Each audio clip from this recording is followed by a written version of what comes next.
এখন প্রকাশে স্বাগত জানাচ্ছি। এখন প্রকাশে আমার সঙ্গে আজকে যোগ দিয়েছেন অধ্যাপক আসফার হোসেন এবং অধ্যাপক সলিমুল্লাহ খান। স্যার, আপনাদের দুজনকেই স্বাগত আজকের এখন প্রকাশে। এবং স্টুডিওতে এসেই সলিমুল্লাহ স্যার অভিনন্দন জানালেন, আমরা পরস্পরকে অভিনন্দন জানালাম। এই অভিনন্দনটি আসলে ছাত্রদের অভিনন্দন, যারা এই কোটা সংস্কার আন্দোলন নিয়ে মাঠে ছিল, এবং সেই বিজয় আমরা নামও রেখেছি আমাদের অনুষ্ঠানের বিজয়। আমরা সলিমুল্লাহ স্যারকে দিয়ে মনে শুরু করতে পারি, কারণ আমরা স্যারকে একদম শেষ পর্যায়ে, মানে আমরা গত কয়েকদিন আগে, আমরা তো এখন আছি 5ই অগস্ট, কিন্তু আমরা বলছি যে জুলাই, 35শে জুলাই, 34শে জুলাই, 33শে জুলাই, এভাবে আমরা বলছিলাম। কারণ হচ্ছে আমরা সবাই যখন যে প্রোফাইল পরিবর্তন করলো, সবাই লাল করলো, বা এই তাদের ফেসবুক লাল একাকার হয়ে গেল। আমরা আপনার বিশ্ববিদ্যালয়ের সামনে আপনাকে আমরা দেখেছি, এবং আপনার বক্তব্য শুনছি, খুব স্পষ্ট বক্তব্য। সেই জায়গা থেকে স্যার আপনাকে কাছে আমরা যেতে চাই যে এই যে ছাত্রদের যে কোটা সংস্কার বিরুদ্ধে যে আন্দোলন, সেটাকে আপনি কিভাবে দেখছেন? এটা কয়েক ধাপে ধাপে এই আন্দোলনটা এগিয়েছে। সেটা ঠিক, এটা নতুন মনে হতে পারে আমাদের, কিন্তু যদি একটু পেছন থেকে ফিরে তাকাবার অনুমতি দেন, তাহলে বলবো যে 1971-এর মুক্তিযুদ্ধে যে চেতনার বিকাশ হয়েছিল, যেটাকে নানা কারণে নষ্ট করা হয়েছে, মুক্তিযুদ্ধের চেতনা নামে একটা টোটকা করা হয়েছিল, ওটা বাদ দিলে একটা প্রধান চেতনা ছিল সাম্য। সাম্য কথার বহু রকমের অর্থ আছে, মানে এই জন্য বর্তমান ছাত্র আন্দোলনের নামটা লক্ষ্য করুন, বৈষম্য বিরোধী। যদি সাম্যবাদী ছাত্র আন্দোলন বলতো, লোকে কমিউনিস্ট মনে করতো। কাজে বৈষম্য বিরোধী বলেছে কি, দেশে একটা বিপুল পরিমাণ বৈষম্য তৈরি হয়েছে। এই বৈষম্য জিনিসটা এমনিতেই মানে খুব বেশি আপত্তির হতো না, যদি মনে করেন মার্কিন যুক্তরাষ্ট্রের বার্ষিক গড় আয় আমাদের দেশের বার্ষিক গড় আয়ের চেয়ে অনেক বেশি, সেই বৈষম্য নয়। এটা একই দেশের বিষয়ে, একই জাতির ভিতরে বৈষম্যটা শ্রেণীগত বৈষম্য হয়। এটা কি হয়েছে, গত 50 বছর ধরে যে এক ধরনের উন্নয়ন নীতি অবলম্বন করা হয়েছে, সেটার ফল দাঁড়িয়েছে এক প্রান্তে সমাজের বিপুল সম্পদের আপনার বলা হয় পুঞ্জীভবন, আরেক দিকে হচ্ছে সম্পূর্ণ নিঃস্বকরণ। এর একটা অনিবার্য ফল হয়েছে বেকারত্বের বৃদ্ধি, কারণ এই উন্নতি হচ্ছে কর্মসংস্থান কেন্দ্রিক উন্নতি নয়, এটা হচ্ছে মাথা পিছু গড়ায়। এই গড়ায় জিনিসটা একটা প্রতারণামূলক, একটা মরিচিকার মতো। আমরা বলি যে পরিসংখ্যান সবসময় মিথ্যে বলে, এরকম না। লেনিনের একটা বিখ্যাত উক্তি আছে যে বলে, মিথ্যা 3 প্রকারের, মিথ্যা, ডাহা মিথ্যা এবং পরিসংখ্যান। তো সেইটা হচ্ছে পরিসংখ্যান দিয়ে একটা মিথ্যা বলেছি আমরা, যে আমরা এখন মধ্যম আয়ের দেশে পরিণত হচ্ছে। এটা মাঝে মাঝে উল্লাস করেছি। আমার তখনই মনে পড়তো আইয়ুব খানের আমলে 10 বছর শেষে 1968 সনে, আমি তখন 8ম শ্রেণীতে না 6ষ্ঠ শ্রেণীতে পড়ি, উন্নয়ন দশক উদযাপিত হয়েছিল। হ্যাঁ, তো সেই উন্নয়ন দশকের যে একটা ইউফোরিয়া বা উচ্ছ্বাস তৈরি করার চেষ্টা হয়েছিল, স্কুল কলেজের ছাত্রছাত্রীদের নিয়ে প্রতিযোগিতা, বক্তৃতা, এখনও এরকম একটা কিছু করার চেষ্টা করছিলাম, কিন্তু জিনিসটা ব্যঙ্গের মতো মনে হচ্ছিল। এর বড় লক্ষণ হচ্ছে শুধু সাধারণ বেকারত্ব নয়, নিম্ন মজুরির একেবারেই নিম্নতম স্তরে থাকা, যেটার উপর ভিত্তি করে আমাদের গোটা তৈরি পোশাক কারখানা শিল্প গড়ে উঠলো, যেটা আমাদের প্রতিযোগিতার ভিত্তি হলো ন্যূনতম মজুরির চেয়েও ন্যূনতম মজুরি। এখনও আমরা যে সমস্ত জায়গায় চাকরি করি, আপনি জানেন ন্যূনতম মজুরি হচ্ছে 9,000, 10,000, 11,000, 12,000 টাকা, তথাকথিত চতুর্থ পঞ্চম শ্রেণীর কর্মচারীদের। এই জিনিসটা একটা বহিঃপ্রকাশ দিকে বলি, এটা হয়েছে শিক্ষিত বেকারত্বের হার বৃদ্ধি। বেকারত্ব এবং শিক্ষিত বেকারত্বের মধ্যে একটা পার্থক্য আছে, কেন আমাদের মতো অনুন্নত পুরনো দেশে, এককালীন ঔপনিবেশিক দেশে, সমাজে উপরের শ্রেণীতে ওঠার বা মর্যাদাবান শ্রেণীতে ওঠার মাধ্যম, ইংরেজিতে বলে মোবিলিটি, সেটা হচ্ছে শিক্ষা। এখন শিক্ষার মাধ্যমে আমি সরকারি চাকরিতে ঢুকতে পারি। সেইখানে যখন প্রতিবন্ধকতা ব্যাপক হয়েছে, সমাজের অনগ্রসর অংশের উন্নতির জন্যে রিজার্ভেশন বা কোটা প্রথা পৃথিবীর সব দেশে কম বেশি থাকে, এটাকে অ্যাফার্মেটিভ অ্যাকশন বলে। আমাদের এখানে সেটা দাঁড়িয়েছিল একটা অন্যকে ডিপ্রাইভেশন অ্যাকশন, মানে 56 ভাগ কোটা বলতে এটা আমরা পাত্তা দেই নাই, কিন্তু ছাত্ররা পাত্তা দিয়েছে। এই জন্য বললাম এই আন্দোলন ছাত্রদের এবং ছাত্রছাত্রীদের, আজকাল তো কঠিন শব্দ বলি আমরা, শিক্ষার্থী বলি, তো তাদের যে নেতৃত্ব, ইংরেজি বলে তারা ভ্যানগার্ড, এইটার ফলাফল আমরা এখন দেখতে পাচ্ছি যে এইটার থেকে আমরা শুরু করলাম যে গোটা জিনিসটা হলো বৈষম্যের বিরুদ্ধে আন্দোলন। আমরা স্যার আপনার কাছে ফিরবো, একটু আসফার স্যারের কাছে যেতে চাই। যে মনে পড়ে যে এখন টেলিভিশনে আপনার সঙ্গে আমার একটা অনুষ্ঠান হয়েছিল, যে বড় লোক, হ্যাঁ, এবং বড় লোক কারা ছোট লোক কারা এই নিয়ে একটা তর্ক হয়েছিল, সেখানেও কিন্তু বৈষম্যের বিষয়টা হয়েছিল এবং সেখানে আপনি খুব স্পষ্টভাবে বলেছিলেন যে এই যে স্বাধীনতা পরবর্তী সময় থেকে দশকে দশকে বৈষম্য এবং শ্রেণীর সঙ্গে শ্রেণীর দূরত্ব এবং মধ্যবিত্ত যে নিখোঁজ হয়ে গেল এই বিষয়গুলো কিন্তু আপনি আলোচনা করেছিলাম যে এই মুহূর্তে এই বৈষম্যের প্রশ্ন আমি সলিমুল্লাহ ভাইয়ের সাথে একমত যে বৈষম্য বেড়েছে এবং বৈষম্য বাড়ার একটা ইতিহাস, সেই ইতিহাসটাও উনি সামনে এনেছেন। তো প্রথমেই আমি যেটা বলতে চাই, আমি একটু এইভাবে শুরু করি যে ইতিহাসের একটা অসাধারণ মুহূর্ত রচিত হয়েছে, কনজাংচার। আমরা এমন একটা ঐতিহাসিক মুহূর্তে আছি এবং একটা অভূতপূর্ব গণ অভ্যুত্থানের ভেতর দিয়ে আমরা এখানে এসেছি এবং এই জন্য আমি প্রথমেই আজকের দিন অত্যন্ত গুরুত্বপূর্ণ, তাৎপর্যপূর্ণ একাধিক অর্থে, এবং এই দিনে প্রথমে আমি অভিনন্দন জানাতে চাই যে বৈষম্য বিরোধী ছাত্র আন্দোলনের নেতৃত্বকে, অভিনন্দন জানাতে চাই সকল আন্দোলনকারীকে। আমি নিজেও আন্দোলনে অংশগ্রহণ করেছি। আজকে আপনি রাজপথে ছিলেন? আমি আজকেও রাজপথে ছিলাম। আমি এর আগে যে দ্রোহ মিছিল হয়েছে এবং যেটা দ্রোহযাত্রা, সেটা প্রেস ক্লাব থেকে শহীদ মিনারে আমরা গিয়েছি আনু মোহাম্মদের নেতৃত্বে, আনু মোহাম্মদের সভাপতিত্বে, কিন্তু বৈষম্য বিরোধী ছাত্র আন্দোলনের নেতৃত্ব থেকে। এখন এই বিষয়টা একটু ধরার জন্য একটা বৈষম্য বিরোধী ছাত্র আন্দোলনের বিজ্ঞপ্তি একটা দেওয়া হয়েছিল এই কয়েকদিন আগে, প্রজ্ঞাপন নাহিদ ইসলামের। এটা আমি একটু উদ্ধৃত করতে চাই, কারণ কিছু কথা বারবার বলতে হবে, বারবার বলা দরকার বলে আমি মনে করি।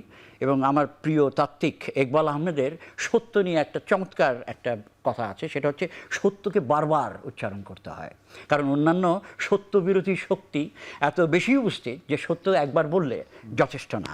তো বৈষম্য বিরোধী ছাত্র আন্দোলনের বিজ্ঞপ্তি থেকে যে কথাটা এসেছে, আমি উদ্ধৃতি আছে, এটা আমার কাছে আমি লিখে নিয়ে এসেছি এই কারণে যে ছাত্র নাগরিকের অভ্যুত্থানের মধ্য দিয়ে তারা বলছে এখন যে একটা নতুন বাংলাদেশ গঠন করা হবে, যেখানে সাম্য, ন্যায় বিচার এবং মানবিক মর্যাদা প্রতিষ্ঠিত হবে। এমন রাজনৈতিক বন্দোবস্ত করা হবে যাতে বাংলাদেশে আর কখনোই স্বৈরতন্ত্র ও ফ্যাসিবাদ ফিরে আসতে না পারে। উদ্ধৃতির শেষ। এই উদ্ধৃতি, তো এই উদ্ধৃতির আলোকে আপনি একটা লক্ষ্য করেন যে সাম্য, মানবিক মর্যাদা এবং ন্যায় বিচার, এটা কিন্তু আমাদের মুক্তিযুদ্ধের 3টি ঘোষিত নীতি। আমি এর আগে আপনার ওই অনুষ্ঠানে আপনার মনে পড়ে কিনা যে মুক্তিযুদ্ধের এই 3টি ঘোষিত নীতির কথাও জোর সহকারে সামনে এনেছিলাম, যে 3টি ঘোষিত নীতির সঙ্গে আওয়ামী লীগ সরকার যে গাদ্দারি করে এসছে শুরু থেকেই, এবং সেটা 72 থেকেই শুরু করতে হবে, যে গাদ্দারি করে এসেছে তার তো ইতিহাস আমাদের জানা আছে যদি আমরা ইতিহাসের প্রতি বিশ্বস্ত থাকি। তো এই যে সাম্য, ন্যায় বিচার এবং মানবিক মর্যাদা প্রতিষ্ঠা করার, যাতে বাংলাদেশে কখনোই স্বৈরতন্ত্র, ফ্যাসিবাদ ফিরে আসতে না পারে। এরপরে একটু সমন্বয়করা ছাত্র নাগরিক অভ্যুত্থানের পক্ষ থেকে জনগণের উদ্দেশ্যে একটা ব্রিফ করেছেন, সেটাকেও সামনে আনার দরকার। এবং আমি উদ্ধৃতির শুরু, ছাত্র নাগরিক গণ অভ্যুত্থানে অংশগ্রহণকারীর প্রতিনিধিদের সাথে আলাপ আলোচনার ভিত্তিতে, আবার একটু বলি, ছাত্র নাগরিক গণ অভ্যুত্থানে অংশগ্রহণকারীর প্রতিনিধিদের সাথে আলাপ আলোচনার ভিত্তিতে অন্তর্বর্তীকালীন সরকার গঠন করতে হবে। ছাত্র নাগরিক প্রতিনিধিত্বের সাথে আলোচনা ব্যতীত কোনো প্রকার সেনা সমর্থিত অন্তর্বর্তীকালীন সরকার গঠন করা যাবে না। অভ্যুত্থানে অংশীজন ছাত্র, নাগরিক সমাজ এবং রাজনৈতিক শক্তির প্রতিনিধিত্ব অন্তর্বর্তীকালীন সরকারে নিশ্চিত করতে হবে। ফ্যাসিবাদের সহযোগী ও সুবিধাভোগীদের এ সরকারে অংশ নিতে দেয়া হবে না। উদ্ধৃতির শেষ। আমি তাদের এই ব্রিফ, এই যে বক্তব্য, এই বক্তব্যের সঙ্গে সংগতি জানিয়ে এবার আমি আরেকটু বলি বিজয় সম্পর্কে, এই আন্দোলন সম্পর্কে। আমি এই আন্দোলনের তাৎপর্য সম্পর্কে দু একটা কথা বলতে পারি তো? আমি আপনার কথা শেষ করবেন আপনি, তার আগে আমি একটু সলিমুল্লাহ স্যারের কাছে যেতে চাই যে এই যে উঁচুতলা, নিচুতলা, মধ্যমতলা, যা বিভিন্ন রকম আছে, সরকার উপরতলা থাকে, এবং এই যে আমরা ছাত্রদেরকে কতটা গণ্য করেছে, তারা বিভিন্ন সময় বিভিন্ন দাবি তুলেছে। এই কোটা আন্দোলন 18 সালে হয়েছে, তাদের এই দাবিগুলো কিন্তু বিভিন্ন সময় ছিল। এবং এটা আপনার কাছে মনে হয় কিনা শিক্ষক হিসাবে যে এই প্রজন্মকেও একটু দেখা যে এই যে বেসরকারি বিশ্ববিদ্যালয়, তারপর সরকারি বা পাবলিক বিশ্ববিদ্যালয় যেগুলো আছে, সেখানে যে শিক্ষার্থী আমরা বলি যে 2000 পরবর্তী, মানে 90, গত শতকের 90 যে প্রজন্ম, তার সঙ্গে 2000 বা 00 দশকের প্রজন্মকে একটু হেয়ভাবে দেখা, তাদেরকে আমরা শুনেছি কিনা, শুনতে চাই নাই, সেটারই একটি স্ফুলিঙ্গ কিনা এই জায়গাটা। সেটা আরও পিছন থেকে আমাদের আসতেই হয়, কারণ 1990 সনে জেনারেল এরশাদের পতনের পর, আমি আগের কথাটা আর বলছি না, 90 থেকে হ্যাঁ, তখন আমরা মনে করেছিলাম যে দেশে একটা গণতান্ত্রিক শাসন হবে। এই জন্য একটা অন্তর্বর্তীকালীন ব্যবস্থা হয়েছিল, যেটাকে না বলা হয়েছিল তত্ত্বাবধায়ক সরকার ব্যবস্থা। কারণ আমাদের দেশের নির্বাচন প্রথা জেনারেল এরশাদের সময় বিশেষভাবে, তার আগের দুটো কথা আমি আর উচ্চারণ করছি না, সবসময় এটা মানে নির্বাচনকে প্রভাবিত করা ক্ষমতাসীন সরকারের এটা একটা ঐতিহ্যে পরিণত হয়েছিল। তখন বিশেষ করে এরশাদের সময় সেটা একটা হাস্যকর পর্যায়ে পৌঁছে। তো সেটা থেকে উত্তরণের জন্য আমরা আশা করেছিলাম বিভিন্ন 4 দলীয় তখন লিয়াজো কমিটি করে একটা হয়েছিল, কিন্তু সেটা থেকে কীভাবে ধীরে ধীরে আমরা ফিরে আসলাম। এই জন্য 2000 সনের ভেদরেখা না দেখেই আমরা যদি তার আগের 10 বছর থেকে শুরু করি, মানে গত 34 বছর ধরে 1990 থেকে ধরলে আমরা এই অভিজ্ঞতার মুখোমুখি হয়েছি। আসল সমস্যাটাকে আমি সেটাই বলি, ওদেরকে উপেক্ষা করা নয়, গোটা দেশের জনগণের যে রাষ্ট্রের প্রজাতন্ত্রের ভিত্তি, জনগণের ইচ্ছা, যেটা প্রকাশিত হয় সার্বজনীন অধিকার নির্বাচনের মাধ্যমে। এটার ব্রিটিশ আমলের একটা ইতিহাস আছে, সবাই কিন্তু ভোট দিতে পারতো না। 1954 সন পর্যন্ত মানুষ সম্পত্তি আকারে ভোট দিয়েছে, প্রপার্টি কোয়ালিফিকেশন ছিল, যার এত টাকার ট্যাক্স না দেয় সে ভোট দিতে পারে না। 1935 সনের যে ভারত শাসন আইন, তাতে যে 37 সনের নির্বাচনের ভোট দিয়েছিল শতকরা 10-15 জন লোক। এখন সার্বজনীন ভোটাধিকারের ভিত্তিতে আমাদের প্রথম নির্বাচন 1970 সনে হলো, সেটা পাকিস্তানে কী হলো আমরা সকলেই জানি। সেই ভোটাধিকারকে নানাভাবে বঞ্চিত করার ফলে শুধু আমি বলি 2000 সনের প্রজন্ম নয়, আমরা সকলেই কিন্তু ভোটাধিকার বঞ্চিত হলাম। এটা হচ্ছিল সার্বজনীন রাজনৈতিক ক্ষোভ। প্রজাতন্ত্র, আপনারা যেটা ফেসিবাদ বলছেন, আমি সেটাকে যদি বলি, তার যদি অন্তর্গঠন মনে করেন আমাদের দেশীয় ইতিহাসে, ফেসিবাদ তো একটা মুখস্থ কথা আমরা বলি, ইউরোপ থেকে ধার করা। এইটা স্বৈরতন্ত্রের একটা বিশেষ রূপ ধারণ করেছে, যাকে বলা যেতে পারে রাজতন্ত্র। প্রজাতন্ত্রের জায়গায় আমরা যে কীভাবে রাজতন্ত্রে পৌঁছে গেলাম, কারণ বংশানুক্রমিকভাবে আপনার বিভিন্ন পরিবারের থেকেই প্রধানমন্ত্রী হবে। এই এখন যে নতুন সংবিধান সভা হবে, তাতে এই জিনিসগুলো বন্ধ করার উপায় করা উচিত। আপনি ওই যে ভোটাধিকারের কথা বললেন, আমরা এই জায়গাটা আসবো, কারণ আমরা দেখেছি আমরা যে ভোট দিতে পারি না, এই জায়গাটা বিক্ষোভের একটা রাজনীতিতে যেতে হবে। ফিরে এসে একটু আলোচনা করতে চাই, কারণ এই বিষয়টা আমরা দেখেছি যে আপনি যেটা বলেছেন যে 2000 পরবর্তী না, 2000 আগের যে প্রজন্ম, তারাও বলেছে যে কবে একবার ভোট দিয়েছিলাম, তারপর তারা ভোট কেন্দ্রে যায়নি। সেটারও একটা আমরা সময় 96 সনের নির্বাচনে যে প্রহসন একবার হলো, আবার দ্বিতীয় নির্বাচন হলো, এগুলো আমরা মানুষের স্মৃতি একটু মানে রস্য, কিন্তু স্মৃতিকে আপনাকে প্রলম্বিত করতেই হবে। আমরা স্মৃতিতে ফিরবো স্যার, একটু বিরতি থেকে এসে। দর্শক, আমরা এখন প্রকাশ্যে বিরতিতে যাচ্ছি, ফিরে এসে কথা হবে। সঙ্গে আছেন অধ্যাপক আসফার হোসেন এবং অধ্যাপক সলিমুল্লাহ খান।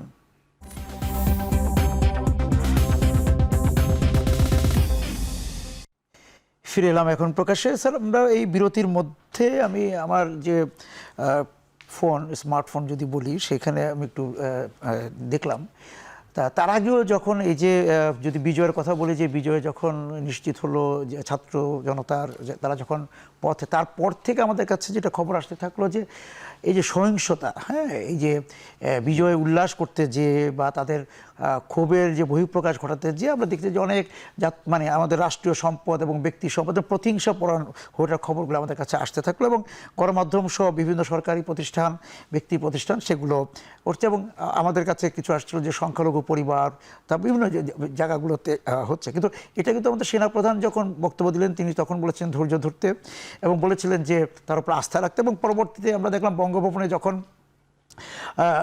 প্রতিনিধিরা আসলেন দেখা করতে, তখন কিন্তু আমাদের অধ্যাপক আসিফ নজরুল স্যারও সবার উদ্দেশ্যে বললেন, কোটার, তারপর এই যে বিএনপির মির্জা ফখরুল সাহেব বললেন, জিএম কাদের সাহেব বললেন, এবং অনেকেই, এবং এই যে যারা এই কোটা আন্দোলনের নেতৃত্ব দান করে, তারাও বলেছেন সবাইকে যে আমরা সবাইকে মাফ করে দিলাম, এবং এখানে প্রতিহিংসা না হওয়ার। এই যে ঘটনাগুলো ঘটছে, সেখান থেকে বিজয়ের আনন্দ তো এই যে প্রতিহিংসা প্রণতাকে তো সেখানে আবার যে লাল রং দেওয়ার তো কোনো কারণ নেই, রক্তের রং দেওয়ার তো কোনো কারণ নেই। মানে বিজয়ের রং লালই থাকুক, সেটা রক্তের রং না। রাইট, ঠিকই বলেছেন। উত্তর কি দেবো? জি, জি, আমাকে বলছেন না সলিমুল্লাহ? না, আপনারা যে কোনো একজন, আমি দুজনের কাছে বিজয় কথাটা, তারপর সহিংসতার প্রশ্নটা নিব। সেটা হচ্ছে যে আন্দোলনের একটা বিজয়ের মুহূর্ত রচিত হয়েছে, কোনো সন্দেহ নেই। আমরা লক্ষ্য করলাম যে শেখ হাসিনা পালিয়ে গেছে, এটা তো লক্ষ্য করলাম। শেখ হাসিনা কোথায় পালালো, এটাও তাৎপর্যপূর্ণ। সেই পালানোর তাৎপর্য কি এটা তো একটু ধরতে হবে। কোথায় পালালো? যেখানে পালালো তার সাথে তো সেখানেই পালাবে। শেখ হাসিনা ভারতে গেল, দিল্লির শেখ হাসিনা সেখানে গেল, এবং এটা অত্যন্ত তাৎপর্য।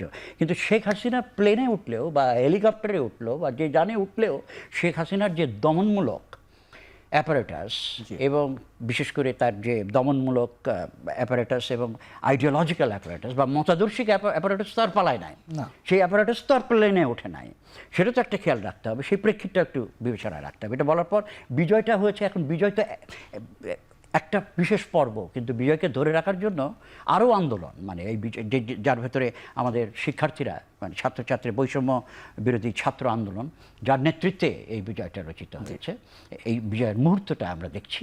সেই বিজয় নাশকতার ব্যাপারটা এবার বলি, সেটা হচ্ছে নাশকতা শব্দটা ব্যবহার করে, সহিংসতা ব্যবহার করে, কিন্তু আমরা এটা দেখেছি ইতিহাসে, যারা আন্দোলনের তো ইতিহাস আছে, আমরা দেশের আন্দোলনের ইতিহাস এবং বিদেশের মানে বৈশ্বিক পরিসরে আন্দোলনের ইতিহাস যদি আমরা দেখি, যে কোনো আন্দোলন, এই ধরনের আন্দোলনকে বিভিন্নভাবে কালিমালিপ্ত করা, ডিসক্রেডিট করার বিভিন্ন ধরনের চেষ্টা থাকে।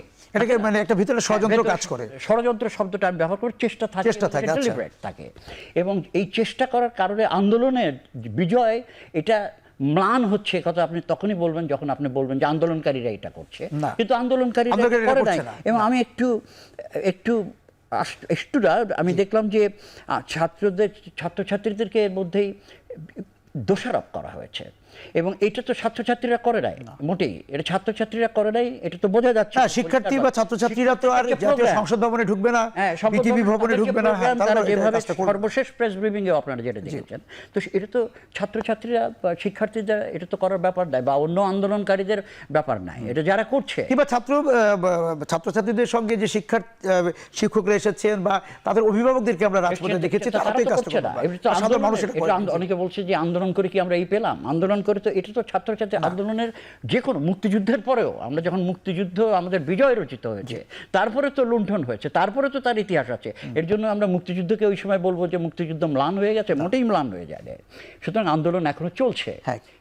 কারণ আন্দোলন চলছে, কারণ আমাদের শিক্ষার্থীরা এখনো তৎপর আছে, এবং শিক্ষার্থীদের তাদের কি করতে হবে এটা যখন কেউ ডিকটেট করা শুরু করে, তখন সেখানে আমার খুব সমস্যা দাঁড়ায়। তারা কোনো অর্থে আমাদের থেকে কম স্মার্ট না, এবং আমি শিক্ষার্থীদের রোম্যান্টিসাইজ করা, আমি শেষ করি, শিক্ষার্থীদের শুধুমাত্র রোম্যান্টিসাইজ করার কারণে আমি এটা কথাটা বলছি না, আমাদের তার প্রমাণ আমরা পেয়েছি। কিন্তু এই যে ছাত্রদের যে দোষারোপ করা হলো, অথচ হাতুড়ি লীগ, হেলমেট লীগদের কথা কিছু বলা হলো না, এটা তো একটা প্রশ্ন করতে হবে। আমি নিজে দেশের নাগরিক হিসেবে, একজন শিক্ষক হিসেবে, আমি এটাকে অবশ্যই সেটা আমরা মানে, এবং এই নাশকতার কথা বলে এই মুহূর্তে আন্দোলনকে আবারও বলি, এটা খুব জোর দিয়ে বলি যে এটাকে কালিমালিপ্ত করা এটা ঠিক হবে না। আন্দোলন এখনো চলছে, আমরা আরো দেখছি যে এর ভেতর দিয়ে আর কি আসে। সেটা বলার পর সংখ্যালঘু যারা আছেন, এথনিক মাইনরিটি আছে, লিঙ্গুইস্টিক মাইনরিটি আছে, রিলিজিয়াস মাইনরিটি আছে, এদের সঙ্গে তো আন্দোলনকারীরা শুরু থেকেই তাদের কথাও বলেছে, তাদের কথা তো উঠেছে, বক্তৃতাও হয়েছে বিভিন্নভাবে। তো এটা তো সেটা গত সময়ের কথা বলছি, আজকে যে ঘটনা ঘটছে সেই কথাটাই বললাম, যে সেখানে তো সংযমী থাকার বিষয়। আজকের ঘটনা থেকে আমি বলি যে কতটা সত্য জানি না, আমার এক বন্ধু আমাকে জানাচ্ছেন, শুনছি কোথাও কোথাও সংখ্যালঘুদের সাথে খারাপ ব্যবহার করা হচ্ছে। এটা তো যেন এই বিজয়ের অর্জনকে ম্লান করে দেবে, তারা যেন নিরাপদে থাকে সেদিকেও নজর দিতে হবে। এটা সাধারণ একজন গ্রাম থেকে লেখা মানুষ, অর্থাৎ যারা চিন্তা করেন এর কারণটা কি, আমাদের যারা বিজয় অর্জন করেছেন, অগ্রভাগে যারা ছিলেন, সেই তরুণরা এটা করছে না। কিন্তু আমরা তো এটা মনে, তরুণরা যেমন বিদ্রোহ করেছে, আমরা তাদের কাছে ভালোবাসাও দাবি করতে পারি, অবশ্যই, তাই না? এবং এই জন্য আমরা তরুণদের দায়ী করছি না। আন্দোলনের নানা রকমের আমাদের দেশে যেটাকে বলা হয় লুম্পেন প্রলেতারিয়েত, এটা যুক্ত হয়েছে। শহরের বস্তিবাসী থেকে শুরু করে সাধারণ মানুষ যুক্ত, তাদের মনে অনেক ক্ষোভ, তাদের অনেক বঞ্চনা, তাদের যে বঞ্চিত মানুষ, আমরা যে কথাটা বলছিলাম সেটা বহিঃপ্রকাশ, আমরা সেই ন্যায্য বিক্ষোভটা বুঝি। কিন্তু তারপরেও এখানে যারা দায়িত্বে আছেন তাদের কিছু পদ্ধতিগত ভুল হয়েছে। আমি বলছি ঐতিহাসিক স্থাপনাগুলো আজকে হয়তো রসবশত হয়ে আমরা ধ্বংস করছি, ইতিহাস ধ্বংস করা ঠিক নয়। কিন্তু আগের সরকার সেই কাজটা করেছেন, তারা আমাদের সমস্ত কৃতিত্ব বোধ করি শুধুমাত্র একটি দলের বা একজন পরিবারের বা একজন ব্যক্তির। এই জিনিসটা দেখতে খুবই অশ্লীল মনে হচ্ছিল। এখন এইটা তার ন্যায্য বহিঃপ্রকাশ হলেও আমাদের উচিত, একই ধরনের কুকুর যদি আপনার পায়ে এসে কামড় দেয়, আপনি কুকুরের পায়ে কামড় দিতে পারেন না, মানুষের এটা শোভা পায় না। সেই দিক থেকে আমি বলবো যে আমাদের তরুণদের কাছে আমরা যে আবেদনটা রেখেছি, দেশের সম্পদ, স্থাপনা, নানা ধরনের প্রতিষ্ঠান তৈরি হয়েছে দেশের প্রতিটি নাগরিকের করের টাকায়, এটা মনে রাখতে হবে। কিন্তু পূর্ববর্তী সরকারের প্রধান যেভাবে বলেছিলেন, 200-250 মানুষ মারা যাওয়ার পরেও তিনি বলছেন যে কি এখানে যেন আমার মেট্রো রেল স্টেশনে, আমার সেতু ভবনে, আমার বাংলাদেশ টেলিভিশন ভবনে আগুন লেগেছে, সেগুলি লেগেছে ক্ষতিকর, কিন্তু লাগিয়েছেন কে? এই কাজটার জন্য কিছুটা আপনার তো দায় আছে। এই জন্য আমরা বলছিলাম যে সরকার এই সমস্ত হত্যাকাণ্ডকে প্রত্যক্ষ বা পরোক্ষভাবে বলছি, পরে সে তার প্রাইভেট বাহিনী দিয়ে আক্রমণ করেছে, তার পক্ষে ন্যায় বিচার করা সম্ভব নয়। সেই জন্য আমরা সরকারের পদত্যাগ দাবি করেছিলাম। আমাদের বিজয়ের অন্তত এটাকেই বিজয় আপনি বলতে পারেন। এটা হলো সহজ অংশটা, যদি বা এখন পিছনে তাকালে মনে হয় এটা সহজ ছিল না যে তারা পদত্যাগ করেছেন, কিন্তু এখন গড়ার কাজটা আরও কঠিন করে তুলতেছেন। আপনি যখন সেনাপ্রধানের কথাই বললেন, যে তিনি বললেন যে আমরা বিভিন্ন রকমের রাজনৈতিক দলের নেতাদের সাথে আলোচনা করেই করব, আমি এখানে বলবো তাড়াহুড়া করা বোধহয় ঠিক হবে না। মানে সরকার গঠন করার ক্ষেত্রে কিছু মূলনীতি আমি একটা বলবো, কারণ হচ্ছে কি সেনাবাহিনী দেশের জন্য কাজ করবে, তিনি চাইছেন, তার জন্য সবার সহযোগিতা চেয়েছেন। সেনাবাহিনীর কাছেও আমাদের কিছু চাইতে হবে। এইটা তো দেশের যে বড় স্থাপনাগুলো, যেমন রোষ আছে শেখ হাসিনার প্রতি মানুষের, কিন্তু গণভবন আমাদের দেশের সম্পদ, জাতীয় সংসদ, এমনকি 32 নম্বরে শেখ মুজিবুর রহমানের বাসস্থান, যেখানে তিনি নিহত হয়েছিলেন সপরিবারে, এটা কিন্তু জাতীয় ঐতিহ্যের অংশ। মানুষের রোষবশত সেটার উপর আক্রমণ করা, ওনারা অন্যায় করেছেন, সমস্ত ইতিহাসের নির্মাতা তারা একটা মনোলগ তৈরি করেছিলেন যে তারা ছাড়া আর কেউ কিছু করেন নাই, এটা ঠিক ছিল না। যেমন ধরেন ভাসানী নব থিয়েটার ছিল, সেটাকে তারা বঙ্গবন্ধু বাসাতে বানিয়েছেন। এর আগে হয়তো বঙ্গবন্ধু ছিল, কিন্তু এইগুলি না বদলানোই ভালো। এখন যেখানে আমাদেরকে ভালো লাগছে, শেখ মুজিবুর রহমানের যে ভাস্কর্য সেটা ভেঙে ফেলছিল কে? যারা আনসার বিডিপি যেই ভাঙুক না কেন, আমাদের উচিত ছিল সেটার নাই, যে সমস্ত জাতীয় নেতাদের স্বীকার করা হয় নাই তাদেরও ভাস্কর্য স্থাপন করা, এটা তো জাতীয় ঐতিহ্য। যা হোক, আমি মনে করি যে আমাদের আবার ফিরে আসবে, যে অন্তর্বর্তীকালীন সরকার করুন, পরবর্তী সরকার করুন, আমাদেরকে করতে হবে এটা। অনেকে বলছে এটা বিপ্লব আমাদের, কিন্তু এই বিপ্লব তো আমাদের রক্ষা করতে হবে। হ্যাঁ, তাই না? অর্থাৎ বিপ্লব মানে বিপ্লব শব্দের আক্ষরিক করতে হচ্ছে এখানে একটা বলেন টার্নিং আপসাইড ডাউন। এই যে আগে দূর করতে হবে, মানুষের ভোটাধিকার প্রতিষ্ঠা করতে হবে।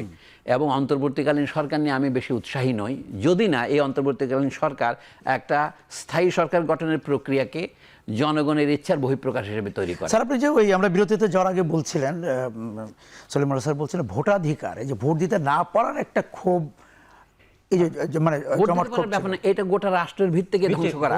আচ্ছা, যদি বছরের পর বছর 3 বার, যখন 2014, 2018, 2024 যে আপনি নির্বাচন করলেন, আপনিও জানেন, আপনার অধিকর্তারাও জানেন, তাদের সাথে যখন আমরা বাইরে স্ক্রিনের বাইরে কথা বলি, তারা সবাই হাসাহাসি করে। তো এই কাজটা তো গোটা প্রজাতন্ত্রের যে নৈতিক ভিত্তি, অর্থাৎ রাজনৈতিক ভিত্তি, তাকে ধ্বংস করা। কিন্তু তার পরিণতি কি হয়েছে? অর্থনীতির আজকে একই দশা। বাংলাদেশ তো একটা প্রতিশ্রুতিশীল অর্থনীতি ছিল, সেটা আজকে একটা প্রায় মিসকিন দেশে পরিণত হচ্ছে কেন? আমাদের বৈদেশিক রিজার্ভের যে দুরবস্থা, এটা তো কোনো কারণ ছিল না। বাংলাদেশ ব্যাংকের টাকা হাইস্ট হয়ে যায়, কথাটা যদি ধরি আর কি, তো কোথাও যেন সরিষার মধ্যে ভূত আছে।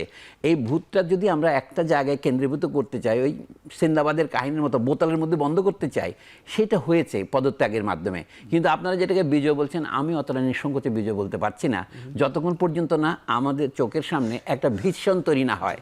এখন যে ঘটনা হচ্ছে, বর্তমানে একটা তর্ক হবে, আমাদের গত সংবিধানে কোনো বাধাবন্ধক নাই, যে কেউ আপনি যদি ভোট পান, আপনি 5 বার প্রধানমন্ত্রী হতে পারবেন। আমার মনে হয় প্রথম কাজ হচ্ছে এই জাতীয় স্বৈরতান্ত্রিক ব্যবস্থা কতগুলি বন্ধ করা দরকার। একদম নিঃসন্দেহে আমি আপনার আরো ছোট ছোট সংস্কারের দরকার। আমি এখানে তো সময় নাই আমাদের। আমার মনে হয় আমাদের এই যে সংবিধান প্রণয়ন কমিটি অথবা সংবিধান সংশোধন যেটাই বলেন, আমরা বললাম নাকি পদত্যাগ করা দরকার। তাই কোনো লোক এখানে যারা হঠকারী, পেশাদার হঠকারী কেউ আছে, বলে এখানে দরকার সরকারের পদত্যাগের কথা বলছেন কেন? মানে কোথায় কোন জায়গায় কি বলতে হবে? আমরা একটা শিক্ষক সমাবেশে, ছাত্র সমাবেশের কথা বলছি, সেখানে অনেকে বলছেন না, যেখানে পতনকে আপনারা রোধ করার জন্য এটা বলছেন না। এখন দেশটা হচ্ছে বহু মানুষ, এই কথাটাই বললেন, সাম্য এবং বৈষম্য বিরোধীর কথা বললেন, সংখ্যালঘু যাদের বলা হচ্ছেন, এই যে তাদের ঘরে যারা আক্রমণ করছে, এটা উস্কানিমূলক, নাশকতামূলক। একদম আমি ষড়যন্ত্র ব্যবহার করছি না, এই ধরনের প্রবণতা আছে দেশের জন্য। আবার অনেকে মনে হচ্ছে কিন্তু মুক্তিযুদ্ধের চেতনাকে ধ্বংস করার জন্য। আমি শুনে খুব ব্যথিত হলাম, আমি জানি না সত্য কিনা, সরোয়ার্দী উদ্যানে এই যে স্বাধীনতা মিউজিয়াম, সেখানেও আক্রমণ হয়েছে, সেখানে মুরাল ভেঙেছে, আগুন দিয়েছে কিনা আমি জানি না, কিন্তু শুনে আমি খুব মর্মাহত হলাম। এবং আপনি যখন ফোন করলেন এখানে আসতে বললেন, আমি বললেন না, এটা আমাদের বলা উচিত। প্রথমত কথা হচ্ছে, আমাদের দেশের সবচেয়ে দুর্বল যে অংশ, তাকে সংখ্যালঘু বলছেন, আমরা অর্থনৈতিক সংখ্যালঘু বলবো, যারা তাদের বেতন 10,000 টাকা মাসে, যারা রিক্সাওয়ালা, যাদেরকে আমরা আরবান বলছি যে প্রলেতারিয়েত, তাদেরকে রক্ষা করা আমাদের দায়িত্ব। এখন যে অদ্ভুত একটা অবস্থার মধ্যে দেশটি, সেইটা যদি আমরা অ্যাড্রেস না করি, কর্মসংস্থান, ন্যূনতম মজুরির উন্নতি এবং জনগণের স্বাভাবিক সেই সঙ্গতি বাংলাদেশের আছে। কিন্তু আছে। এই যে মেট্রো রেল নিয়ে, আমি এটা বলে এই অংশ শেষ করি, এই যে মেট্রো রেল নিয়ে প্রধানমন্ত্রীর এত গৌরব, এই মেট্রো রেল একটা হলে সাদা হাতি, এর আপনি মনে করেন এটা প্রেস্টিজ সিম্বল, দিল্লিতে আছে, আমাদের ঢাকায় থাকতে হবে।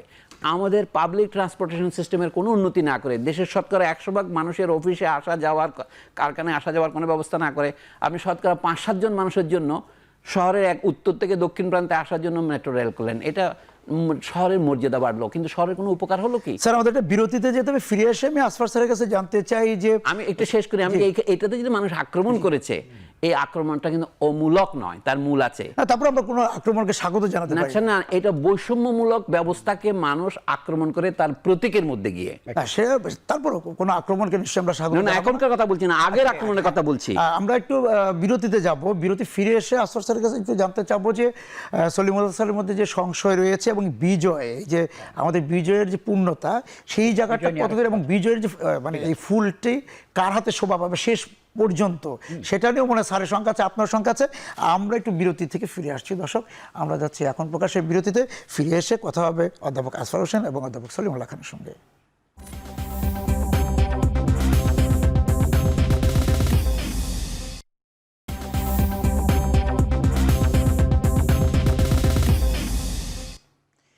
ফিরে এলাম এখন প্রকাশে। আসফার স্যার, আপনার কাছে জানতে চাচ্ছিলাম যে যে ফুল ফুটেছে, সেই ফুল শেষ পর্যন্ত কোন ফুলদানিতে, কার ফুলদানিতে যে শোভা পাবে? শেষ পর্যন্ত আমি তো আবার গণক ঠাকুর না, সেটা বলতে পারবো না। তবে মানে কেউ চিনিয়ে নিবে কিনা ফুল, সেটা বলতে। তবে এটা বলবো যে বিজয়, আমি আগেও কিন্তু এটা বলেছি যে বিজয়ের একটা মুহূর্ত, আমার ভাষাটা একটু খেয়াল করেন, এটা তৈরি হয়েছে। এবং বিজয়ের এই কথাটা মনে পড়লে আরেকজন আমার এক প্রিয় বিপ্লবী আমিলকার কাবরালের একটা কথা মনে পড়ে, যে ক্লেম নো ইজি ভিক্টরি। যদিও বিজয়ের একটা মুহূর্ত তৈরি হচ্ছে, কিন্তু বিজয়টাকে ধরে রাখতে হবে। আমি আবারও একটু জোর দিয়ে বলতে চাই যে এই আক্রমণ, লুটপাট, সহিংসতা, আগুন, এগুলো বিজয়কে ক্ষতিগ্রস্ত করবে, আমি এইভাবে বলবো। এইভাবে বলার পর আমার এক শিক্ষার্থীর একটা কথা আমাকে জানিয়েছে, এভাবে বলে সে, যে মানুষ পানিতে ভিজলে কাপড় বদলায়, মানুষ ঘামে ভিজলে ভাগ্য বদলায়, আর মানুষ রক্তে ভিজলে ইতিহাস বদলায়। কথাটা এটা আমার এক শিক্ষার্থী আমাকে, এবং এই স্লোগানটা এই আন্দোলনের সময় এটা এসছে। এবং এই স্লোগানের আরেকটু বলি যে ইতিহাস বদলানো খুব কঠিন কাজ। ইতিহাস এর একটা মুহূর্ত একটা তৈরি করা বা এটাকে বদলানো মানেটা কি? এই বদলানো মানেটা হচ্ছে এই ব্যবস্থাটাকে, যে স্বৈরাচারী ব্যবস্থা আছে, যেটা ছাত্র বৈষম্য বিরোধী ছাত্র আন্দোলনকারীরাই আমাদেরকে বলেছে, সেটাকে গুরুত্ব দিতে হবে বলে আমি মনে করি। এবং আমি আসলে তাদেরই কথাই বলছি, এই প্রথম। আর দ্বিতীয়ত হচ্ছে যে আমাদের এই যে স্বৈরাচারী যে একটা সংবিধান, মানে এই স্বৈরাচারী হাসিনার সংবিধানের অধীনে সরকার গঠন করা, এটা নিয়ে যে সলিমুল্লাহ ভাই বলে ক্রিটিক্যাল ভিজিলেন্স দরকার। তো ঠিক আছে, এটা নিয়েও আমাদের একটা ক্রিটিক্যাল ভিজিলেন্স থাকার দরকার, যে গঠন করার চেষ্টা। এটা কি গণ অভ্যুত্থান? এটা তো ছাত্র আন্দোলন থেকে শুরু করে, বা এটা তো আর কোটা সংস্কারের আন্দোলন থেকে এটা গণ আন্দোলনে, গণ অভ্যুত্থানের রূপ নিয়েছে। তো এটাকে কি মানে এক দফা বেহাত করবে কিনা, এটা একটা খেয়াল রাখার দরকার বলে আমি মনে করি। আর আন্দোলন বেহাত হওয়ারও কিন্তু ইতিহাস আছে। তো এটাও যে বেহাত হতে পারে, সেই সম্ভাবনাকে আমি মোটেই উড়িয়ে দিচ্ছি না। কিন্তু এটা যাতে বেহাত না হয়, সেটা করার জন্য আমাদের কি করতে হবে, এর জন্য আমার মনে হয় যে এর নির্দেশনাও কিন্তু আমি মনে করি যে শিক্ষার্থীরা আমাদেরকে দিতে পারবে। কিন্তু আমি আবারও জোর দিয়ে বলবো যে আমাদের এই অন্তর্বর্তীকালীন সরকারের ব্যাপারটা এখন তো এটা নিয়ে আলোচনা হচ্ছে, এখানে শিক্ষার্থীদের থাকতে হবে। এটা তো কমন সেন্স, এদের নেতৃত্বে, এদের জীবনের বিনিময়ে, কত প্রাণের বিনিময়ে আজকের আমরা এই মুহূর্তে উপস্থিত হয়েছি, এটা তো খেয়াল করতে হবে। সুতরাং শিক্ষার্থীদের অংশগ্রহণ ছাড়া এটা হলে শিক্ষার্থীদেরকে অসম্মান করা হয়। বৈষম্য বিরোধী আন্দোলন, প্রাণ দিয়ে যে আন্দোলন হয়েছে সেই আন্দোলনকে অসম্মান করা। কিন্তু আমরা যে আগে যে অন্তর্বর্তীকালীন সরকারগুলো দেখেছি সেখানে তো এই যে আগের ছাত্র অন্তর্বর্তীকালীন সরকারের তো ব্যর্থতা আমরা দেখলাম। তো তারা সেখানে দেখেছি যে সুশীল সমাজ, বুদ্ধিবৃত্তিক সমাজ, সাবেক আমলা তারা আর যদি পুনরাবৃত্তি হয় সেটা তো হলো না। এই আন্দোলনের অনেক নতুন দিক আছে, নেতৃত্বেরও নতুন দিক আছে। এটা সনাতন নেতৃত্বের মডেল ভেঙে পড়েছে এই আন্দোলনের মধ্যে। আচ্ছা, যে একটা কয়েকজন থাকবে পুরোভাগে তারাই নেতা, এটা আমরা দেখছি। সমন্বয়কের সংখ্যা একটা না, দুইটা না, তিনটা না, অনেক সংখ্যা সমন্বয়, মানে একক নেতৃত্বের কাছে যায়নি, যায় নাই। তো এই আন্দোলনের এটা একটা গুরুত্বপূর্ণ বৈশিষ্ট্য। এটাও আমি বলবো যে নজিরবিহীন। এই আন্দোলনের সৃজনশীলতার কথাও আমি বলবো, এই সৃজনশীলতা অত্যন্ত প্রশংসনীয়। আমরা গ্রাফিতিগুলো যেগুলো দেখেছি, হ্যাঁ, ধরে রাখার জন্য আমাদেরকে অবশ্যই শিক্ষার্থীদের অংশগ্রহণ সুনিশ্চিত করতে হবে। এর জন্য এটা আরো জোরে সোরে আমাদের, আমি মনে করি আমার শিক্ষক, আমার সহকর্মী, তাদের প্রতি আমি আহ্বান জানাবো যে এই জিনিসটা ভুলে গেলে চলবে না। এই জিনিসটা আজকে একদিনে যা ঘটেছে সেটা প্রায় কয়েক দশকের সমান। কেন বলছি, লেনিনের একটা কথা, লেনিনের বিখ্যাত কথা আছে, ইতিহাসে এমন অনেক দশক পার হয়ে যায় যাতে কোনো কিছুই ঘটে না, আবার কোনো সপ্তাহে কয়েক দশকের ঘটনা ঘটে। আমাদের এই কয়েক সপ্তাহে কয়েক দশকের ঘটনা ঘটেছে। সেই ঘটনার তাৎপর্যটা উপলব্ধি করতে হবে। বাংলাদেশ রাষ্ট্রের বৈধতার ভিত্তি ছিল বাংলাদেশ রাষ্ট্রের মুক্তিযুদ্ধ, আমরা জানি। কাজে এখন নতুন যে বৈধতা তৈরি হয়েছে আন্দোলন থেকে, সেটা হচ্ছে কোনো ষড়যন্ত্রকে আমরা মানি না। হ্যাঁ, কিন্তু যেহেতু রাষ্ট্রের ধারাবাহিকতা আমরা স্বীকার করি, 1971 গঠিত রাষ্ট্রকেই আমরা এখানে সংস্কার বা বিকশিত করছি বা সংশোধিত করছি। সেই জন্য সংবিধানের ধারাবাহিকতা থাকলেও কি কি কারণে আমরা 71 ঘোষিত লক্ষ্যগুলির থেকে বঞ্চিত হয়েছিলাম, হারিয়ে গেছিলাম, সেটা দূর করতে হবে। এই দূর করার একটা হচ্ছে কি, সরকারকে হতে হবে প্রতিনিধিত্বশীল। যদি বিপ্লবী অভ্যুত্থানের মাধ্যমে নতুন সরকার গঠিত হতো, যেমন রুশ বিপ্লবে হয়েছিল, ফরাসি বিপ্লবে হয়েছিল, তাহলে সেটা হতো অন্য ব্যাপার। আমরা এখন বলছি, ছাত্ররা বলছে আমরা বৈষম্য বিরোধী আন্দোলন থেকে পদত্যাগ দাবি করেছি, পদত্যাগ দাবি থেকে আমরা নতুন রাষ্ট্র করব। রাষ্ট্র করতে হলে অন্তর্বর্তীকালীন সরকারের কথাটা আসছে। এটা না বলে তো আমরা বলতে পারতাম ছাত্ররা সরকার গঠন করলো, অথবা সৈনিকরাই সরকার গঠন করলো। ছাত্র সৈনিক, রুশ বিপ্লবের মতো শ্রমিক এবং সৈনিকের মধ্যে সোভিয়েত থেকে ক্ষমতা এসেছিল। এটা আমাদের এখানে সেই রকম বিপ্লব না, অতিরিক্ত রোমান্টিসাইজ করার দরকার নাই। বরঞ্চ এই জন্য আমাদের এখানে বৈধ নির্বাচন ভিত্তিক বৈধ সরকার গঠনের যে প্রক্রিয়া, সেটাকে ত্বরান্বিত করার জন্যে এই যে অন্তর্বর্তীকালীন ব্যবস্থাপনা সরকার যেটা করা দরকার, সেটাকেই বলছে অন্তর্বর্তীকালীন সরকার। এই ব্যাপারে যেন আমরা ভুল না করি। অর্থাৎ ছাত্রদের যে অভিব্যক্তি, তাদের যে আশা আকাঙ্ক্ষা যে এখানে বৈষম্য থাকবে না, এখানে মানুষের মর্যাদা থাকবে, এবং বৈষম্যটা শুধু শ্রেণীতে নয়, জাতিতেও। আমরা প্রায় সময় বলি ধর্মনিরপেক্ষতা, এই কথাটা আবার জোর করে বলা উচিত। প্রকৃত গণতান্ত্রিক রাষ্ট্রকে ধর্ম নিরপেক্ষ হতে হবে, শুধু নয় জাতি নিরপেক্ষ হতে হবে। আমাদের এখানে ফ্যাসিবাদ সরকারদের ব্যবহার করে আমাদের জাতি, এই যে বাঙালি রাষ্ট্র বলে, এটা বাংলাদেশে যত জাতি থাকে, বাঙালি এবং নন বাঙালি, সবারই রাষ্ট্র। কাজে শুধু বাঙালি রাষ্ট্র বললে হয় কি, সংখ্যা গরিষ্ঠতাই এখানে পায়। যেমন ভারতে এখন হিন্দুত্ব বলে যেটা বলা হচ্ছে ম্যাজরিটারিয়ান, সংখ্যা লঘুর উপর সংখ্যা গুরুর এখন একত্ব। এইটা কিন্তু গণতান্ত্রিক রাষ্ট্রের বৈশিষ্ট্য নয়। তা আমাদের একটা কথা বলতে হবে, গণতন্ত্র কথাটা বহু পুরনো। একসময় এটা অবহেলিত শব্দ ছিল। অ্যারিস্টটলের মতো লোক গণতন্ত্রকে নিকৃষ্ট শাসন ব্যবস্থা বলতেন। কিন্তু আমাদের কালে এখনও যারা অনেকে ইসলামী শাসনের কথা বলে, তারা কিন্তু গণতন্ত্রকে নিকৃষ্ট শাসনের কথা বলে। এই কথাগুলো ভাবতে হবে। কিন্তু আমরা অভিজ্ঞতার ভিতর দিয়ে, সংগ্রামের ভিতর দিয়ে দেখেছি, দেশের সর্বস্তরের জনগণকে যদি আপনি সরকারের অংশগ্রহণ করাতে চান, মানে তাদেরই সরকার করতে চান, তাহলে আপনাকে একটা পদ্ধতি অবলম্বন করতে হবে। আমরা জানি নির্বাচন আমাদের যেটা মূল সমস্যা হয়েছিল, জেনারেল এরশাদের সময় নির্বাচন নষ্ট হয়েছিল, শেখ মুজিবুর রহমানের সময় যে নষ্ট হয়েছিল, জিয়াউর রহমানের সময় নির্বাচন নষ্ট হয়েছিল। কেন নষ্ট হয়? যাতে বারবার যখন নষ্ট হয়, বুঝে থেকে রক্তের মধ্যে, এর চরিত্রের মধ্যে একটা ত্রুটি আছে, তো সেটা কি করে বন্ধ করা যায়, সেটাই অন্বেষণ আমাদের করতে হবে। সবার অধিকার নিশ্চিত করতে হলে সবার ভোটাধিকার আগে নিশ্চিত করতে হবে। শুধু ভোটাধিকার নয়, সবার যে জীবন ও জীবিকার অধিকার, অর্থনৈতিক নির্বাচনে তার অংশগ্রহণের অধিকার, এটা করতে হবে। আমি যে উদাহরণ দিয়েছিলাম, আপনি একটু থাপড়াইয়ে দিলেন, সেটা হচ্ছে মেট্রো রেল নির্মাণ। মেট্রো রেলকে কেন ছাত্ররা আক্রমণ করছে, আমি বলতে চাই পরিষ্কারভাবে, 1857 সনের বিদ্রোহ সহ যত কৃষক বিদ্রোহ হয়েছে পরাধীন ভারতে, সাঁওতাল বিদ্রোহ সহ, তারা কি আক্রমণ করে? তহসিল অফিসে আক্রমণ করে, দলিল দস্তাবেজ পুড়িয়ে দেয়। উত্তর ভারতে এটা হয়েছে, লোকে এটা এখনো ইতিহাসবিদদের কাছে একটা উৎস, মানে একটা রহস্যময় ব্যাপার। কেন এটা করে যে তারা মনে করে কি ওই তহসিল অফিসের দলিলগুলি হচ্ছে তার শোষণের খাতিয়ার, তার ঋণপত্র। এই জন্য এখন দেখেন মানুষ, আমি বলছি না, আমি উৎসাহিত করছি না, কোনো ব্যাংকে নাকি আক্রমণ করেছে, অর্থাৎ ওই ব্যাংক হচ্ছে সরকারি ব্যাংক, সেখানে কোনো বিশেষ মহল এটার চেয়ারম্যান হইয়া মালিকানা দখল করে বসে আছে। মানুষের মনে ভুল, কিন্তু এটা শিক্ষার্থীরা করছে না, সাধারণ মানুষ করছে যে না। করুক, যে আমি যে করার পিছনের মোটিভেশনটা কি, সেখানে থামতে হবে। থামানোর দায়িত্ব কার? হ্যাঁ, তার আমি যদি একটু সরকার তাকে সেটা হবে। বিরতিতে যাব, ফিরে এসে আসফার স্যারের কাছে জানতে চাবো, বা সলিমুল্লাহ স্যারও যোগ করতে পারেন। আমরা যদি 18 সালে কোটা আন্দোলন দেখি, এবং আরেকটা আন্দোলন ছিল, কিশোররা নেমেছিলেন এই যে আমাদের নিরাপদ সড়ক, তখন তারা একটা বলেছিলেন যে রাষ্ট্রের মেরামত বা সংস্কার কাজ চলছে, এবং সেই ছেলে মেয়েগুলোই কিন্তু এখন স্কুল থেকে কলেজে বা উচ্চ মাধ্যমিকে, তারপর তারা বিশ্ববিদ্যালয়ে আছে। সুতরাং আন্দোলনের যে আমরা নকশাটা দেখতে পাই বা কৌশল, সেটার একটু বিশ্লেষণ আমি একটু শেষ করি এটাতে। আমি বলি যে সেই সংস্কারের জন্য ছাত্ররা যে দাবি তুলেছিলেন 2018 সালে, তখন হয়েছে একটা বাস ধাক্কা দিয়ে 8-10 জন ছাত্রছাত্রীকে মেরে ফেলেছিল। তখন থেকে কি আমাদের কোনো সংস্কার হয়েছে? আমরা এই আলোচনায় ফিরবো। আমরা একটা বিরতিতে যাচ্ছি স্যার। দর্শক, এখন প্রকাশ্যে বিরতিতে যাচ্ছি, ফিরে এসে আবারও কথা হবে।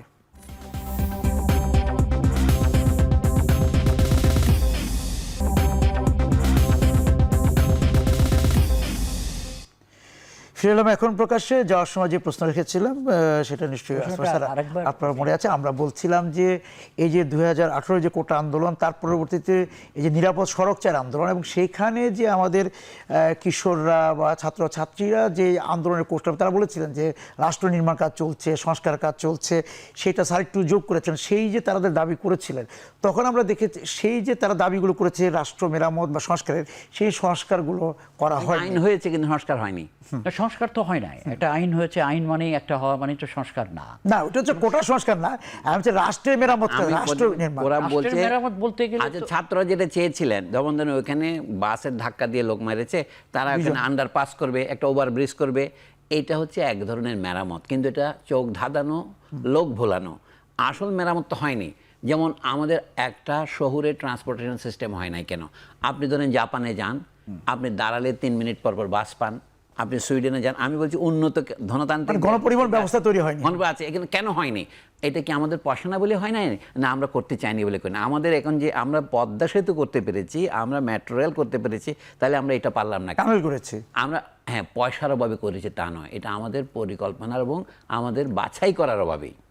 আমি এই কথাটাকে বলছিলাম, মানুষ যখন মেট্রো রেলে আক্রমণ করে, আমার মনে হচ্ছে জাতীয় সম্পদ ধ্বংস করছে। আমি তা তো মেনে নিচ্ছি, তার অধীনে আরেকটা জিনিস আছে। মানুষ মনে করছে কি এইটা বৈষম্যের প্রতীক, অথচ সরকার বলছিল এটা উন্নতির প্রতীক। একই জিনিস উন্নতির প্রতীক হয়ে হতে পারে, মানে অর্থনৈতিক উন্নতির প্রতীক হতে পারে, কিন্তু এটা বৈষম্যের প্রতীক হতে পারে। মেট্রো রেল একটি গণতান্ত্রিক ব্যবস্থা, আমি মেনে নিলাম, কিন্তু এই দেশের শতকরা সরকারি হিসাবে যখন এটা পূর্ণ উদ্যমে চলবে, তখন 9 জন লোক উপকৃত হবে। কিন্তু আমাদের অন্য মানুষগুলোকে আপনি কোথায় রাখবেন? তাদের রিকশায়, তাদেরকে ওই যে লেগুনায় দিবেন? এই জিনিসটা দেখলে মনে হয় আমাদের সমাজকে কখনোই উন্নত বলা যেতে পারে না। না, এই যে উন্নয়ন পরিকল্পনার এই ত্রুটির এইটা কথাই বলছিলাম, রাইট।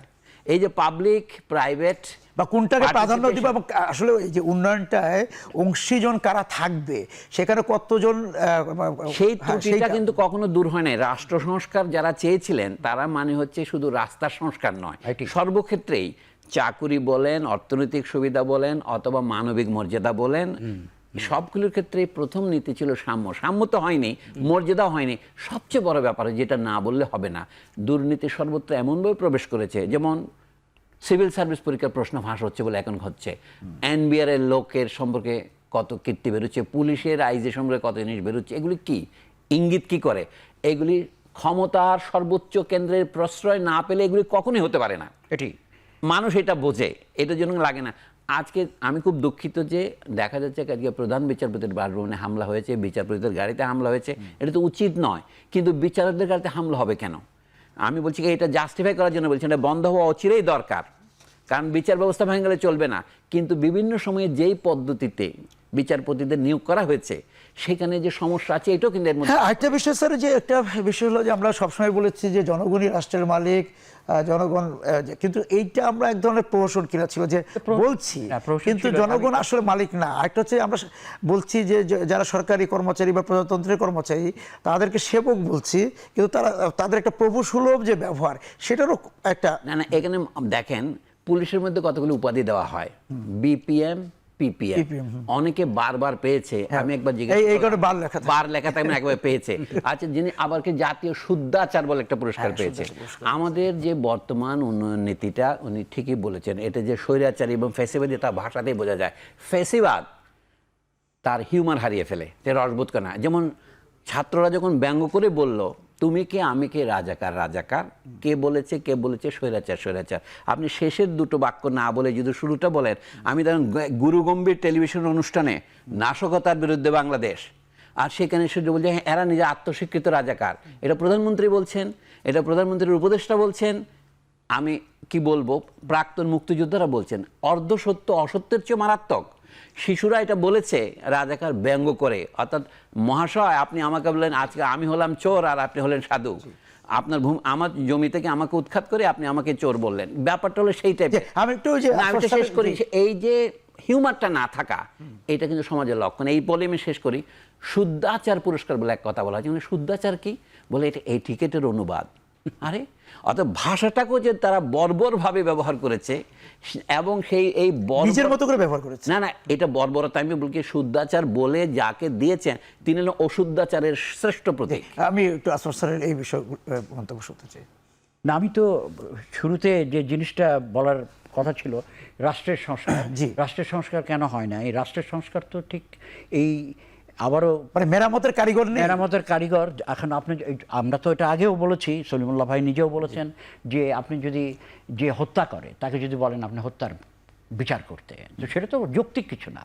সে একইভাবে বলতে হবে যে রাষ্ট্র সংস্কারের দাবি উঠেছে, কিন্তু শেখ হাসিনার সরকার অন্তর্নিহিতভাবে বিভিন্নভাবে সেই সংস্কারে করতে অক্ষম। এবং শুধু এই গত 15 বছরে, হ্যাঁ, আমরা তো ভোটাধিকার কথা বলেছি, এটা তো অবশ্যই অত্যন্ত গুরুত্বপূর্ণ প্রথম, কিন্তু এছাড়া এই যে ন্যায় বিচারের কথাটা একটু, আমি একটা জিনিস আমি তো কথা বলতে পারছি না, ন্যায় বিচারের যে কথাটা, এটাও তো গুরুত্বপূর্ণ। আমরা তো দেখেছি যে এই সময় এই 15 বছরে গুম হয়েছে, এবং আমার মনে হয় যে এখানে একটু বলে রাখার দরকার যে সেনাবাহিনীর, আমাদের সেনাবাহিনীর একটা প্রথম কাজ হবে যে এই যাদেরকে গুম করা হয়েছে এদেরকে ছেড়ে দেওয়া। এটা একটা প্রথম কাজ হওয়া উচিত বলে আমি মনে করি। এটা যদি না হয় তাহলে তো সেনাবাহিনীদের প্রতি তো আমাদের তো আস্থা আরো তৈরি করার জন্য আমরা একটু মেরামত নিয়েছিলাম, তো আপনি বলবেন। আমি খালি বলি যে এই যে আমরা এই যে 90-এর গণ আন্দোলন, স্বৈরাচার বিরুদ্ধে আন্দোলনের কথা, সেখানে যে 4 দলীয় জোটের যে রূপরেখার কথা বলেছিল, এই যে 24-এ এসে অনেক দলই ক্ষমতা এসেছে, একাধিকবার এসেছে, তারা সেই রূপরেখা কি পাঠ করেছে? না, করেছে না। আমি যেটা বলতে চাচ্ছি সেটা আগে বলতে হবে, না বললে হবে না। যে এই 15 বছরে যে অবস্থাটা বিরাজ করছে, গুম হয়েছে, ক্রস ফায়ারে মানুষ মারা হয়েছে, এবং বিভিন্নভাবে এই যে আওয়ামী লীগ এবং ছাত্রলীগ তার সন্ত্রাসী মানে বাহিনী, ছাত্রলীগ এটা খুনি সংগঠন, সন্ত্রাসী সংগঠন, এই সংগঠন যে পরিমাণ তার যে দুষ্কর্মগুলো অব্যাহত রেখেছে, এই সমস্ত কিছু তো রাষ্ট্র সংস্কারের সমস্ত বিপরীতে গেছে। ওই আন্দোলন তো এক অর্থে তো বলবো যে আন্দোলন, যে কোনো আন্দোলন কোনো না কোনোভাবে পজিটিভ, এই অর্থে যে এই আন্দোলন কিছু না হলেও মানুষকে সচেতন করে, মানুষকে প্রশ্ন করতে। সংগঠনের কথা বললেন, ছাত্র সংগঠনের কথা বললেন, সেটা নিয়ে অবশ্যই আরেকটা আলোচনার বিষয় আছে। যে কোনো আন্দোলন, আবার যে কোনো আন্দোলন যে সবসময় চূড়ান্তভাবে সফল হয় সেটা তো না। এই আন্দোলন তো সাফল্যের জায়গায় যায় নাই বলেই আজকের এই আন্দোলন। হ্যাঁ, আমরা ছাত্র সংগঠনের কথা বললাম, আপনি কিছু বিশেষণও দিয়েছেন। আসলে এই যে আমরা দেখেছি যে ছাত্র সংগঠনেরই ছাত্র আন্দোলনে কিন্তু 90 এনেছিল, এবং পরবর্তীতে ছাত্র রাজনীতি আমরা কলেজ বা বিশ্ববিদ্যালয়ে আর রাখা হয়নি। কিন্তু আমরা হতাশ ছিলাম, যেটা কয়েকদিন আগে স্যার তার বিশ্ববিদ্যালয়ের সামনে দাঁড়িয়ে বলেছেন যে ফার্মের মুরগি ভাবা হয়েছে যারা, তাদেরকে প্রতি আমাদের কোনো আস্থা ছিল না। তারা কিন্তু দেখেছে ওই যে ছাত্র রাজনীতি অনুসরণ না করেও কিন্তু তারা রাজপথে এসেছিল, এবং তারা আজকে বিজয়ের দিকে বিজয় অর্জন করেছেন। আমরা শেষ করব, তাদেরকে হয়তো বিজয়ের অভিনন্দন জানিয়ে, কিন্তু স্যারের কাছ থেকে আমরা শেষ কথা জানতে চাই।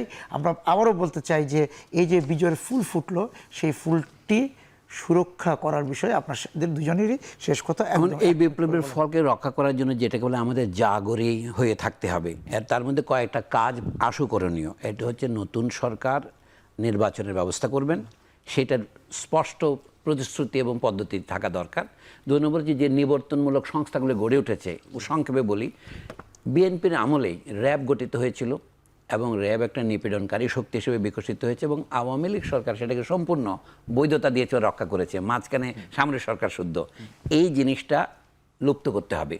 তাছাড়া আওয়ামী লীগ বলে একটা আইন প্রণীত হয়েছিল, স্পেশাল পাওয়ার সেকশন 1974 সনে, যে সংবিধানের সাথে সঙ্গতিপূর্ণ নয়।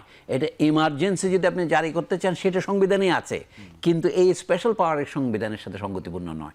সেটা কিন্তু বিএনপিও বাতিল করেনি এবং বর্তমানে আওয়ামী লীগ সরকার তার সুবিধা নিয়েছে। এগুলি বাতিল করতে হবে। রাষ্ট্র যদি প্রকৃত সংস্কার করতে চান, প্রথমে গ্যারান্টি দিতে হবে, আমরা একটু প্রথমে গ্যারান্টি দিতে হবে নাগরিক অধিকারের গ্যারান্টি, যেটা মার্কিন সংবিধানে আছে, ফার্স্ট অ্যামেন্ডমেন্ট। আমাদের সময় একদম শেষ। আসফার স্যার, আপনি যদি যোগ করেন আমরা শেষ করব। আমি আবারও বলবো শেষ কথায় যে ছাত্র নাগরিক প্রতিনিধিত্বের সাথে আলোচনা ব্যতীত কোনো প্রকার সেনা সমর্থিত অন্তর্বর্তীকালীন সরকার গঠন করা যাবে। সকলত্বের বিচার হবে, কথাটা যে আজকে সেনাপ্রধান বলেছেন তাতে আমি অন্তর্ভুক্ত করতে চাই, যত ক্রস ফায়ার হয়েছে এবং যেগুলো এখনো বিচারাধীন আছে সবগুলোর বিচার হতে হবে। আপনাদের দুজনকে ধন্যবাদ আজকে আমাদের সঙ্গে এই এখন প্রকাশ্যে যোগ দেওয়ার জন্য। আমরা আশা করব যে আমরা যে বিজয় ফুল ফুটতে দেখলাম, সেই ফুলের সৌরভ যেন ওই যে আমরা বৈষম্যহীনভাবে ছড়িয়ে যায় সেই সৌরভ। আপনাদেরকে অনেক ধন্যবাদ আমাদের সঙ্গে যোগ দেওয়ার জন্য। দর্শক যারা ছিলেন আজকে আমাদের সঙ্গে এই বিজয় শিরোনামে এই অনুষ্ঠানে এখন প্রকাশে, আপনাদেরকে ধন্যবাদ জানিয়ে শেষ করছি আজকের এখন প্রকাশ। শুভরাত্রি।